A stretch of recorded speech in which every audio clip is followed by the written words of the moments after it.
Okay, let's dive right in. This explainer is really for anyone out there who knows they're brilliant, who's a deep thinker, but just feels completely out of sync with the job market. If you've ever felt like your hard work just isn't paying off, this is for you. We're going to look at a journey to turn that frustration into a really clear path forward, from feeling like an undervalued task doer to becoming the architect of your own future.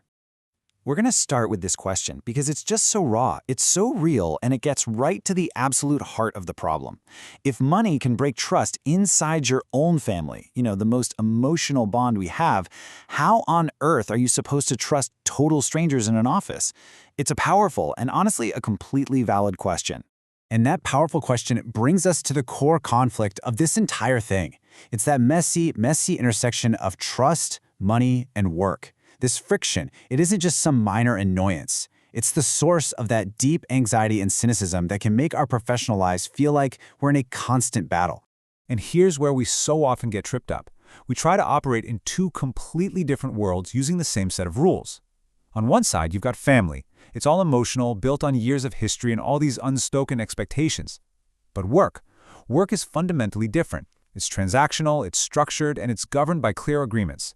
The whole conflict really kicks off when we mistakenly go looking for that family-style emotional trust in what is, at its core, a purely transactional environment.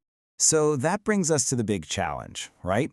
If we just accept that work is a transaction, not some deep emotional bond, well, how do you navigate that? How are you supposed to function in a system that can feel cold, impersonal, and, let's be honest, kind of untrustworthy? It's a tough puzzle to solve for sure.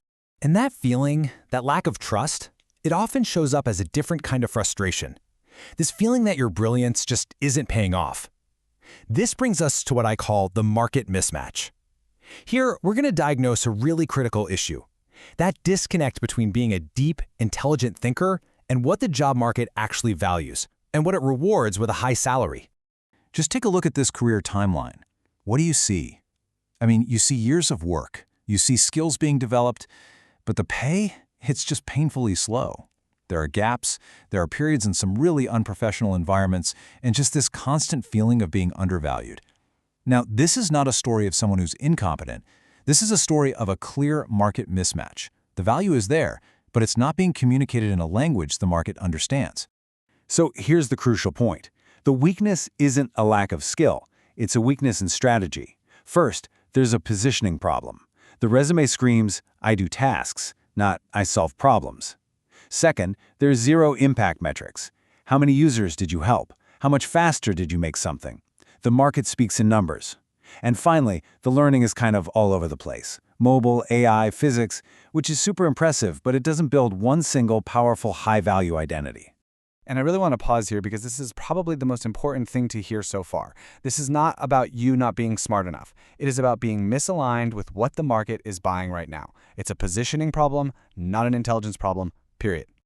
All right, now we get to the turning point. The whole solution starts with a fundamental change in how we think. It's a huge mindset shift, away from seeking that emotional belief and moving towards establishing practical, protective boundaries. And this illustrates that shift perfectly. We stop asking that emotional question, how can I trust them? And we start asking the strategic question, how can I protect myself while I work with them?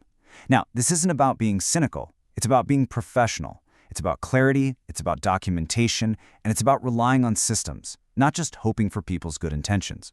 And this leads us to a new concept, what we can call working trust. You don't need to feel some deep emotional connection with your colleagues. What you need is mutual respect and accountability. You need to trust that they'll do their job, and they need to trust that you'll do yours. That's it. That is the foundation. I love this analogy. It's perfect. When you take your bike to a mechanic, you don't really care if they have a deep passion for cycling, right? You care about their competence. Can they fix your problem? Well, the job market operates the exact same way. It pays for effective problem solving, not just for passion. And here's another huge distinction you have to make. Stop equating your job with your ambition. A job is just a value exchange. You give skills and time, and the company gives you money. Your ambition, your deep interests in cool stuff like simulation and systems thinking, that's your personal journey. You build that on the side. The job just funds the journey. Okay, so we've diagnosed the problem, we've shifted our mindset. Now for the fun part, The action plan. This is the roadmap for building a new, powerful, and really high-value professional identity right from the ground up. This right here is the target. Not a generic Flutter developer, but something specific, high value, and totally aligned with your deep interests. A system and simulation-focused back-end developer. That title immediately signals expertise, depth, and a problem-solving mindset that companies will pay a premium for. So how do we build that identity? With proof. This isn't about just taking a few courses. It's about building projects that actually demonstrate your new identity. Each one of these projects, from a simulation engine to a money flow simulator, is a deliberate step that proves a specific, high-value skill. So, why these specific projects? Because they prove everything a high-paying company wants to see.